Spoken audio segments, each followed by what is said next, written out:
Quando assisti pela primeira vez, nem me liguei nisso, só que depois de rever a temporada, percebi como foi muito importante essa mudança. Fala turma, Bruno aqui. Em Fallout do Prime Video, fizeram um ajuste positivo na mitologia ou lore da franquia, e hoje vou analisar com vocês exatamente isso. Como a Amazon elevou o nível dos necróticos de Fallout?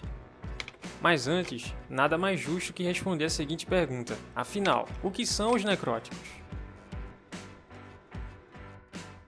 Diferente do que acontece na vida real, a exposição constante e prolongada a altos níveis de radiação no universo fictício de Fallout pode desencadear um processo chamado ghulificação, que, como você deve ter percebido, vem da palavra ghoul. E ghoul não é um conceito novo na ficção.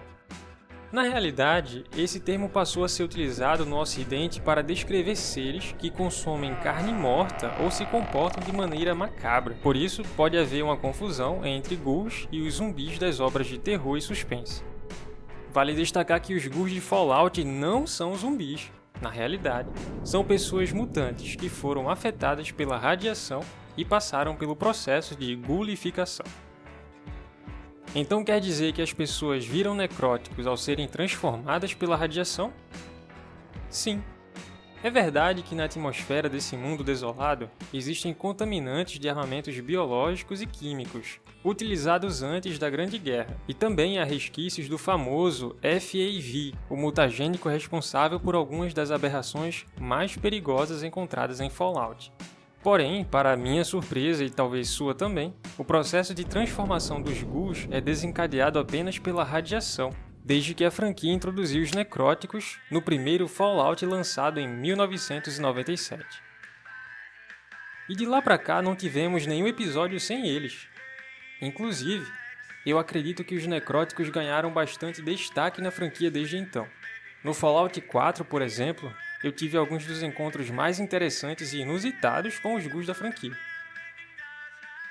Além dessa aparência característica, que fazem os necróticos se diferenciarem de pessoas normais, há outros efeitos colaterais do processo de ghulificação.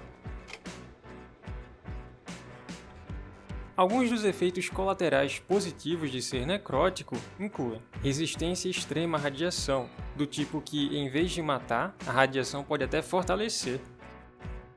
Expectativa de vida aumentada em dezenas de vezes, e virtualmente quase eternidade, já que a maioria dos necróticos que conhecemos tem por volta dos 200 anos de idade. Excepcional regeneração de feridas, embora essa habilidade seja ativada somente depois do processo de ghulificação, o que significa que a destruição celular ocorrida antes, devido à radiação, não é curada, e consequentemente a aparência dos ghouls não é lá muito saudável. Alta resistência a substâncias entorpecentes, que seria resultado direto da sua capacidade de cura. Mas é claro que nem tudo são flores, e também há um lado ruim de ser necrótico. Eles têm uma aparência decrépita, zumbificada, medonha, horripilante, tremenda. Acho que deu para entender. Geralmente perdem partes do corpo sensíveis, como nariz e orelhas, durante o processo de ghulificação. São inférteis, correm o risco de perder a sanidade e virar ferozes.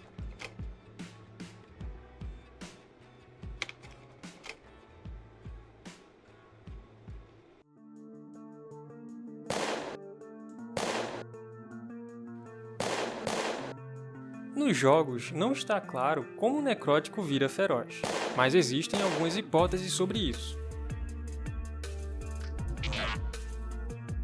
Oh Deus! Eu tenho estado tão sozinho aqui. Tem um assentamento da Commonwealth que era um ghoul com 200 anos de experiência em vendas da Voltec. Olhe para mim. Olhe como eu estou. Eu sou uma aberração, um ghoul. A primeira hipótese é de que o isolamento social pode tornar necróticos mentalmente instáveis e, por fim, insanos. Se considerarmos que, na maior parte do Wasteland, os ghouls são rejeitados pela sociedade devido à sua aparência não muito agradável, a explicação pode até ser boa, mas na minha opinião, não é muito inteligente. Até porque, se é assim, qual o sentido dos necróticos ferozes serem encontrados sempre atacando em grupos? Comenta aí se para você faz sentido essa hipótese.